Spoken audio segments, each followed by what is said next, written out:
Bom dia, igreja. Que a graça e a paz do Senhor Jesus esteja sobre a vida de cada um de nós, amém? Então hoje nós continuamos a nossa série de sermões sobre família moderna. A gente está no mês da família, comemorando a família, e nada melhor, do que no tempo que nós estamos vivendo, esse tema, famílias modernas. Como as famílias irão enfrentar a modernidade, como nós, como os cristãos, devemos enfrentar a humanidade, a modernidade. E eu estou aqui como representante dos filhos, que são só filhos, Porque todos são filhos, mas eu sou filho que é só filho ainda. Obrigado, irmã. Então, nós temos pais, mães, e agora tem o representante dos filhos. Mas, infelizmente, eu não vou dar colher de chá pra gente não, tá bom? Eu queria convidar a igreja, então, para ler juntamente comigo o Josué, no capítulo 24, do versículo 1 ao 15. Eu vou ler na nova tradução, na linguagem de hoje, para ficar mais claro para os irmãos a mensagem.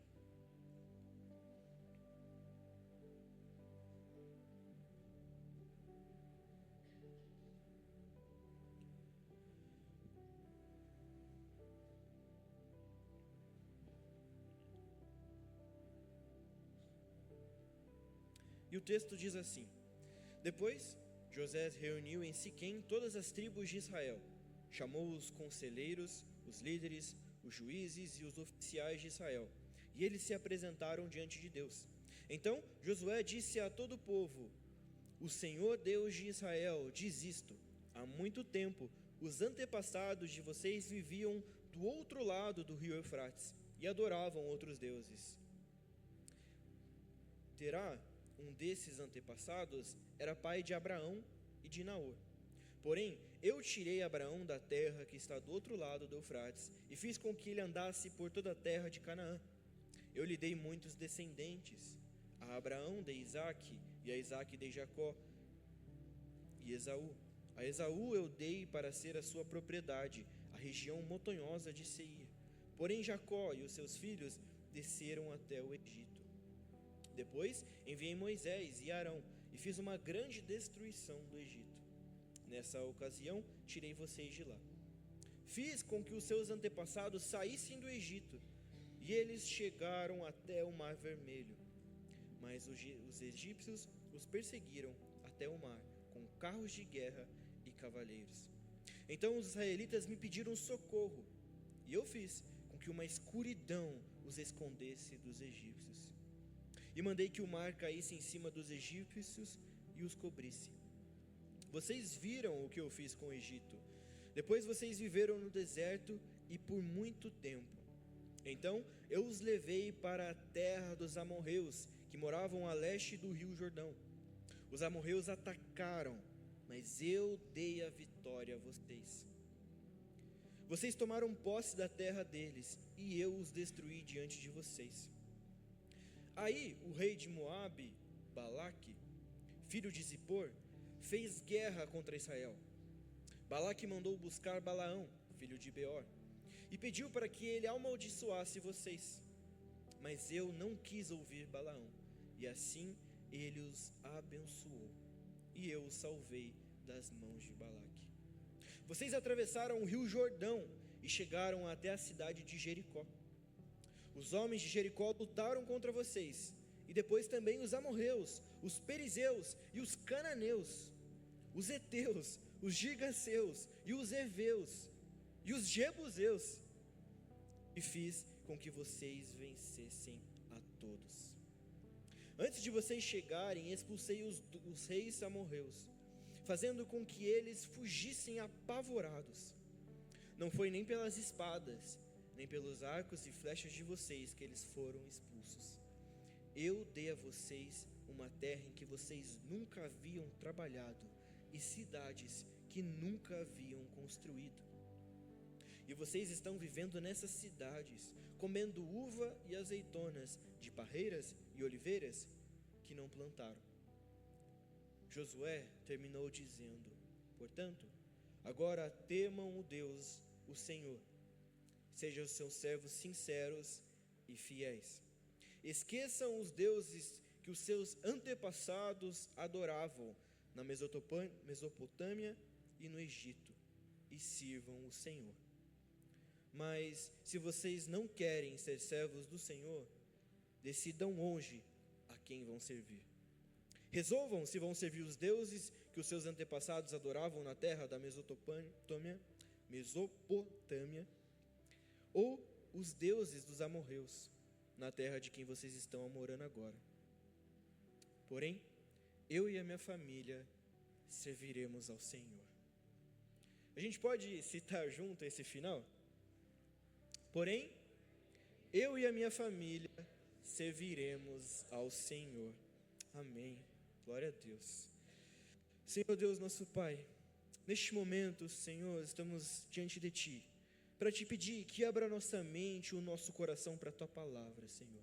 Que o Teu Espírito Santo, ó Deus, prepare o nosso coração, para que nós sejamos confrontados pela Tua palavra, e daqui sairemos melhor, nosso dia a dia, nosso trabalho, faculdade, na nossa família. Que nós possamos, Senhor, durante a semana, ser instrumentos de bênção nas Tuas mãos. É isso que nós Te pedimos, em nome de Jesus. Amém. Uma família, ela pode ter conforto, estrutura, muitos recursos, mas ainda assim sentir-se vazia. Muitas vezes que temos tudo, parece que ainda nos falta algo. Isso acontece porque dentro de nós existe um vazio que somente Deus pode preencher. Muitas vezes nós estamos conectados em tudo, mas desconectados de Deus. E é sobre isso que nós vamos falar hoje, o perigo de uma família desconectada de Deus. O contexto desta passagem é o seguinte: geralmente quando a gente fala sobre Josué, a primeira coisa que a gente pensa imediatamente é sobre as batalhas em que ele liderou o povo de Deus, principalmente por causa daquele grande hino cristão: vem com Josué lutar em Jericó, Jericó. Então, principalmente por causa desse hino, nós, quando falamos Josué, nós só lembramos das batalhas em que ele liderou o povo de Israel. Mas o livro de Josué não é exatamente só sobre essas batalhas. O livro fala sobre um povo que havia recebido uma promessa. E é neste mesmo livro que eles recebem o cumprimento da promessa. Deus havia prometido dar a terra a Abraão. E agora, séculos depois, com os seus descendentes, a promessa de Deus havia se cumprido. No entanto, em vez de nós vermos um povo grato e temente a Deus, nós encontramos um povo desobediente, idólatra, que se afasta de Deus. Nós lemos aqui todas as batalhas que o Senhor fez com que o povo de Israel ganhasse, e nós lemos que o Senhor disse que não foram por causa da sua força, das suas espadas, das suas técnicas de guerra, mas foi por conta do Senhor, porque o Senhor estava o guiando e os liderando. Foi Deus quem os fez ganhar as batalhas. E mesmo assim, eles se distanciam do Senhor. Mesmo vivendo uma promessa que os seus antepassados sonhavam em viver, que Moisés sonhava em viver, eles continuavam desobedientes e idólatras. Que povo ingrato, não é? Quando a gente olha, quando a gente lê essa história, a gente imagina como pode. Eles recebiam maná do céu, havia uma nuvem que fazia sombra para eles durante o caminho no deserto. O Senhor os guiava, os manteve sempre, os sustentava, enviava líderes que guerreavam, enviava líderes que os guiavam rumo ao cumprimento da promessa. Que povo ingrato. Mas enquanto eu estava preparando essa mensagem, eu pensei nisso, e de repente caiu a ficha. Eu pensei, bom, talvez a gente não deva desprezar o povo hebreu, os israelitas, tão depressa. Porque será que nós não estamos também vivendo as promessas de Deus? E mesmo assim continuamos desobedientes, idólatras? Mas Mateus, que promessas que Deus tem para mim? Que promessas eu estou vivendo? Eu não consigo enxergá-las. Ninguém me contou essa promessa. Não veio nenhuma irmã de coque me revelar essa promessa. Eu não ouvi de nenhum lugar uma promessa específica para mim. Meus irmãos, quando nós olhamos as Escrituras, nós percebemos diversas promessas que o Senhor tem feito para nós. Algumas daquelas já se cumpriram e foram especificamente feitas para o povo da época. A gente não deve confundir isso. Mas existem muitas promessas que permanecem, muitas promessas que irão se cumprir em nossas vidas, que estão se cumprindo em nossas vidas. Eu gostaria de listar 3 promessas em que nós vivemos hoje, que nós podemos confiar no Senhor. A primeira promessa é que o Senhor, lá em Isaías, capítulo 41, versículo 10, Ele nos diz que estará sempre conosco. Então, Deus nos promete presença constante e força. Esta é uma promessa do Senhor, e quantas das vezes nós não sentimos a mão de Deus nos guiando, nos consolando, nos confortando? Quantas das vezes as tribulações, as dificuldades, as batalhas, as tempestades vêm em nossas vidas e de repente nós sentimos aquele conforto do Senhor, sentimos o alento das suas mãos, sentimos o Senhor nos tirar toda a preocupação. Às vezes nós até estranhamos tanta preocupação, a falta de preocupação num momento tão terrível. Isto é porque o Senhor prometeu e cumpre a sua promessa de que nos dará constantemente força, que constantemente estará presente em nossas vidas. A segunda promessa que nós temos nas Escrituras e podemos esperar que se cumprirão hoje, é a vinda do Espírito Santo. O Espírito Santo é aquele que Jesus prometeu enviar para consolar, para guiar, para nos ensinar em todos os momentos. Se não for o Espírito Santo nos orientando, nos guiando, nos consolando, o que seria de nós? Ou pior, o que seria de nós se o Espírito Santo não nos convencesse dos nossos pecados? Será que algum de nós se arrependeria? A palavra de Deus diz que não. Então, se em algum momento da sua vida você se sentiu convencido do seu pecado e imediatamente foi buscar arrependimento diante de Deus, então esse momento foi um momento de cumprimento das promessas do Senhor na sua vida. O Espírito Santo também nos regenera, nos lava de dentro para fora, lava a nossa alma, nos perdoa, nos limpa do pecado. Então, nós podemos confiar nesta promessa, que o Espírito Santo nos convence e nos regenera de dentro para fora. O Espírito Santo também promete que será a habitação em nosso corpo. Nós somos cheios do Espírito Santo. A partir do momento que nós decidimos seguir ao Senhor, nos convertermos dos nossos caminhos maus e adorarmos ao Deus Todo-Poderoso, neste momento o Espírito Santo começou a habitar na sua vida. E esse é um cumprimento de uma promessa. Para não me alongar no tempo, eu gostaria de então citar a última promessa. É claro que existem muitas outras, mas a gente não tem tempo de falar todas elas aqui. Mas essa eu tenho certeza que é uma das mais importantes. A promessa da salvação e da vida eterna. A maior de todas as promessas bíblicas é a certeza da vida eterna. É a restauração do nosso relacionamento com Deus através do sacrifício de Jesus Cristo. Não está escrito? Porque Deus amou o mundo de tal maneira que deu o seu único Filho, para que todo aquele que nele crê não pereça, mas tenha a vida eterna. Esta é uma promessa que nós encontramos nas Escrituras e podemos aplicar em nosso dia. Jesus Cristo veio, morreu em nosso pecado, morreu em nosso lugar, nos substituiu num sacrifício, num sofrimento, numa humilhação que nós deveríamos fazer. São estas promessas que nós estamos vivendo. Então, se nós somos desobedientes, idólatras, então nós estamos sendo igual ao povo de Israel, igual ao povo hebreu, vivendo o cumprimento da promessa, vendo Deus nos confortando, nos guiando, mas ainda assim sendo desobedientes.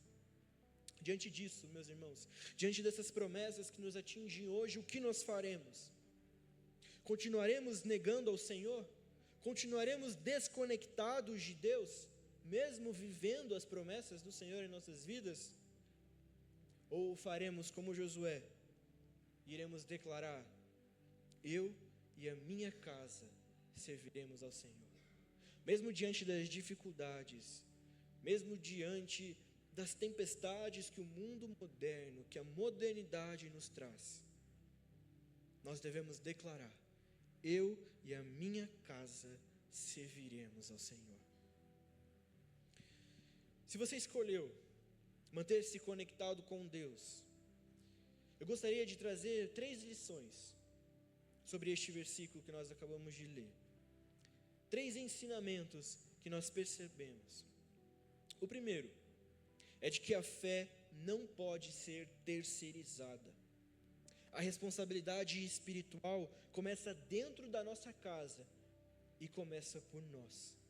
Começa por cada um de nós. Afinal, nós somos batistas. Nós cremos no sacerdócio universal de todo crente. Então não pense que a responsabilidade de guiar a família é restrita do seu pai, do seu marido. É claro, parece nas escrituras que é o ideal, que o homem guie a casa. Parece que é uma responsabilidade que Deus trouxe aos homens. Mas não é também nas escrituras que nós vemos quando homens se ausentam da missão, a obra do Senhor não para e Deus levanta mulheres fiéis para o avanço do Evangelho. Então, irmãs, não esperem que o seu marido desperte enquanto a sua família continua desconectada de Deus. Não terceirize a sua responsabilidade. Guie a sua família espiritualmente. Conecte a sua família diante de Deus. A mesma coisa serve para nós, jovens. Não esperem que os seus pais conectem a sua família. Não esperem a sua família ser abalada, ser destruída, o casamento dos seus pais cair em ruínas, para tomar a sua atitude de conectar a sua família espiritualmente diante de Deus. Porque a nossa fé, porque a batalha espiritual, a responsabilidade espiritual, ela não pode ser terceirizada. Ela depende de cada um de nós. Deus levanta homens, Deus levanta mulheres, Deus levanta jovens para o cumprimento da sua missão. Então nós não podemos terceirizar a responsabilidade que é dada também a nós. O segundo ensinamento que nós teremos nesta passagem é de que nós precisamos ser intencionais. Diante das pessoas que escolhem adorar outros deuses na sua faculdade, no seu trabalho, diante dos seus amigos, Josué declarou: eu e a minha casa serviremos ao Senhor. Então é o que nós devemos fazer. Devemos declarar em todos os ambientes, apesar de quem esse ambiente adora, de quem esse ambiente idolatra, declarar que nós serviremos ao Senhor. Hoje não é comum, você pode pensar, ver adoração a outros deuses. Pessoas prostradas diante de bezerros de ouro, como era na época. Mas a idolatria não é somente como se fosse outros deuses do nosso pensamento, deuses que nós temos conhecimento, mas também é aquilo que toma o lugar de Deus em nossas vidas. O teólogo Tim Keller diz que qualquer coisa nos serve como um Deus falso, especialmente as melhores coisas da vida. Então, Mateus, você quer dizer que qualquer coisa pode virar uma idolatria? Não precisa ser especificamente um Deus? Exatamente. É o que o Tim Keller fala. Qualquer coisa mais importante que Deus para você, qualquer coisa que domine o seu coração, qualquer coisa que domine a sua imaginação, a mais do que Deus, qualquer coisa que você busque a fim de receber o que só Deus pode dar, aí está o seu ídolo. Se qualquer coisa se torna mais fundamental do que Deus na sua vida, se alguma coisa, ou se qualquer coisa se torna mais fundamental para a sua felicidade, então aí está o seu ídolo. Se o seu fundamento não está em Deus, não está em Jesus Cristo, se a sua felicidade não está em Deus, não está em Jesus Cristo, aí está o seu ídolo. Porque é isso que os ídolos são. Eles são a substituição, a confusão, a troca do lugar que somente Deus deve ter na sua vida. É qualquer coisa que tome o lugar de importância, lugar de prioridade, que somente Deus poderia ter na sua vida. É o que o apóstolo Paulo nos fala em Romanos, capítulo 1, 25. Eles trocaram a verdade pela mentira, adorando e servindo a criatura no lugar do Criador. O ídolo, ele tem controle do seu coração, a ponto de você investir, gastar nele maior parte do seu tempo, da sua paixão, da sua energia, dos seus recursos, sem pensar duas vezes. Como nós então podemos reconhecer um ídolo do nosso coração? Segundo as Escrituras, o relacionamento de Deus é estabelecido por amor, obediência e confiança. Então, qualquer coisa que você ame a mais do que Deus, então aí está o seu ídolo. Se tem algo que você obedece a mais do que o Senhor, então aí está o seu ídolo. Se tem algo que você confia a mais do que o Senhor, então aí está o seu ídolo. Então, qualquer coisa que você ame acima de Deus, que você deposite a sua confiança, que você obedeça além de Deus, este é o seu ídolo. Então o que nós devemos fazer é examinar o nosso coração. Existe algo que eu amo mais do que a Deus? Existe algo em que eu presto obediência a mais do que a Deus? Eu troco a obediência a Deus por esta coisa? Existe algo em que me traz mais confiança do que o Senhor? E isto pode ser qualquer coisa. Pode ser o dinheiro, pode ser o trabalho, pode ser um relacionamento, diversas coisas. Mas o cerne é isso: amor, confiança e obediência devem ser prestados somente a Deus. O que tem tirado Deus do centro da sua família?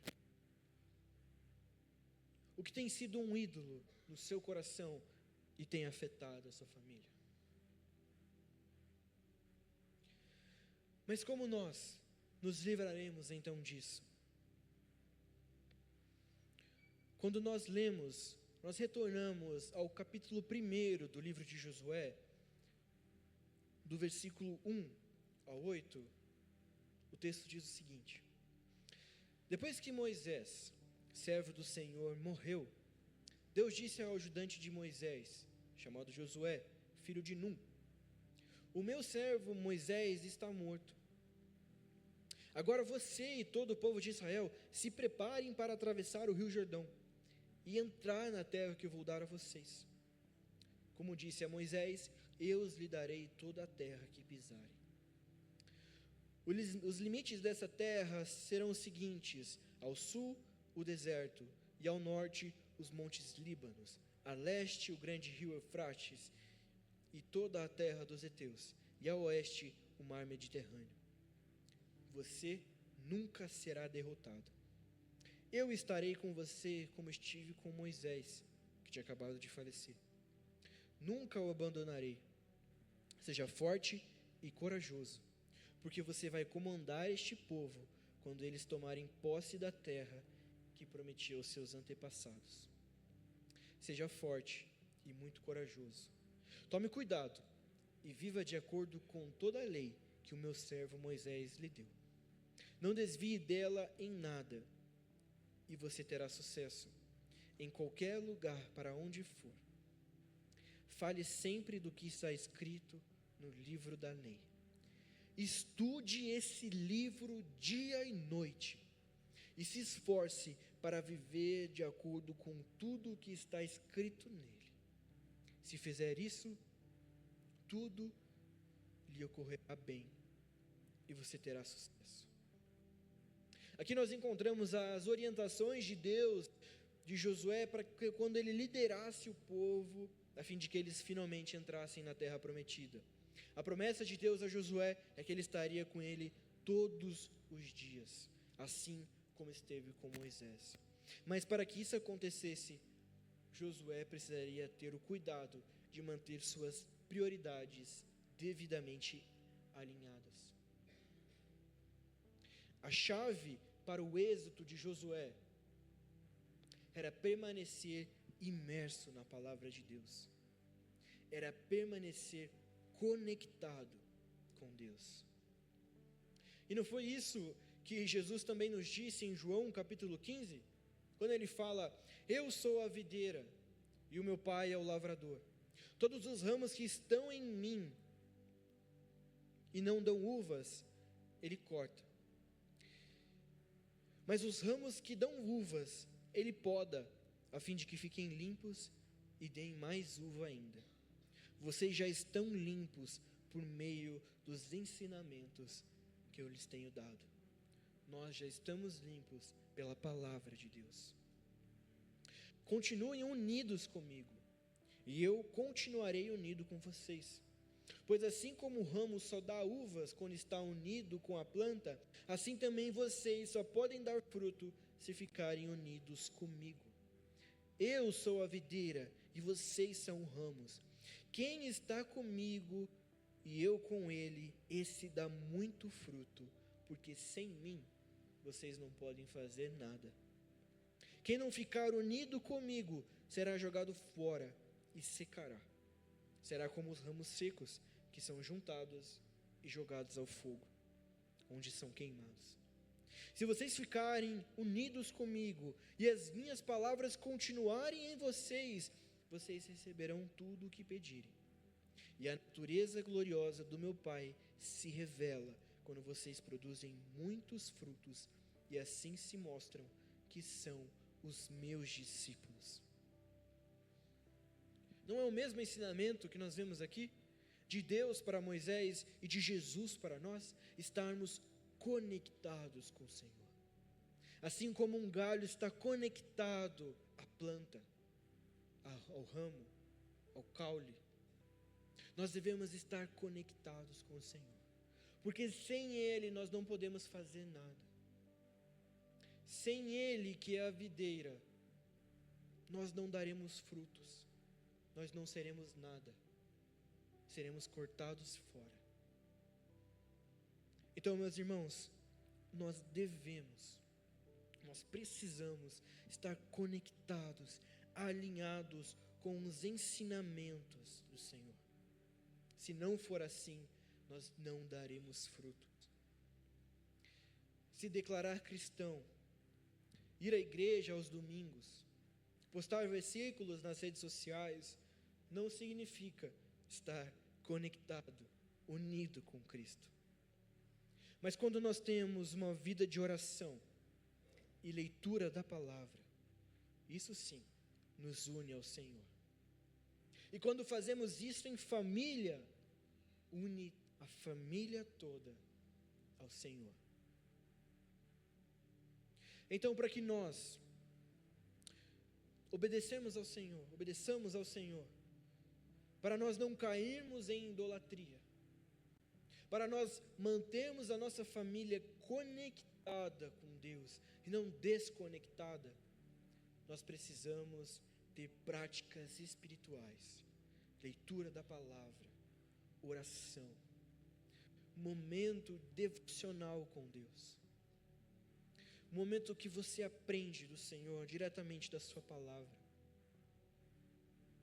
Aquela frase mais clichê do mundo, mas que é muito verdadeira: a Escritura é um dos únicos livros que você pode ler junto com o autor. Enquanto você lê, Deus vai soprando, vai guiando o seu pensamento, vai soprando palavras no seu ouvido, vai te ensinando através do Espírito Santo. A partir do momento que você ora, você conversa com Deus, que é o nosso Pai. O nosso relacionamento foi rompido pelo pecado no Jardim do Éden, mas Jesus Cristo veio para restaurar esse relacionamento. No momento em que Cristo foi crucificado, o véu se rasgou do alto a baixo. O véu citado nas Escrituras é o véu que separava o lugar santo, onde somente os sacerdotes que estavam cerimonialmente puros poderiam entrar. Mas a partir do momento em que Cristo morreu em nosso lugar, que o seu sangue foi derramado na cruz, então o nosso relacionamento com o Pai foi restaurado. E nós temos a possibilidade de conversarmos, de termos comunhão com Ele. Nós temos a possibilidade de ouvir a sua voz, no momento mais simples, que seja no domingo, pela manhã, lendo a palavra de Deus e orando. É aí que o seu relacionamento com Deus será conectado, será fortalecido. E quando toda a família faz, juntos, aí sim, nós temos toda uma família conectada de Deus. Então, irmãos, concluindo, nós devemos entender que Deus precisa estar no centro da nossa família, precisa nos dar direção. Nós precisamos que Cristo esteja presente em nosso lar, porque sem Ele, nós não podemos fazer nada. Jesus precisa ser o nosso fundamento, Cristo precisa ser a nossa esperança, porque só Ele que é capaz de abrir os nossos olhos e nos transformar, nos livrar da desobediência, nos livrar da idolatria. O Senhor prometeu a Josué que estaria com ele e ele não seria derrotado em suas batalhas. De forma semelhante, Deus promete estar conosco todos os momentos. As batalhas virão, as dificuldades virão. A nossa família enfrentará batalhas. O povo de Israel não escapou do deserto, não escapou das batalhas, mas Deus teve o tempo todo os guiando, os sustentando. Então Jesus precisa ser o nosso fundamento para que nós não sejamos abalados. Você crê nisso, meu irmão? Então eu te convido a ficar de pé, para junto orarmos ao Senhor e pedimos para que Ele nos sustente, para que Ele nos dê força,